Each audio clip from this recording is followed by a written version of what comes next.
இன்றைய தியானம் உணருதல்.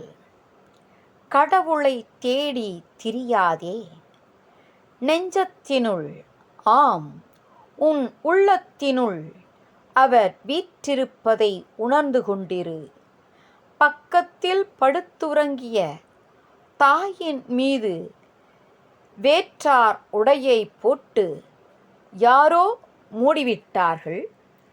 எழுந்திருந்த குழந்தை தன் தாயை காணவில்லையே என்று வீடெல்லாம் தேடி பார்த்து அழுதது. தாயினும் சால பரிந்து பராமரிக்கும் பரம்பொருள் உள்ளத்தினுள் உறைவதை உணர்ந்து கொள். அன்னையிலாசேய் போல் அளக்கண் உற்றேன், கண்ணார எண்ணகத்தில் தாய் போல் இருக்கும் பராபரமே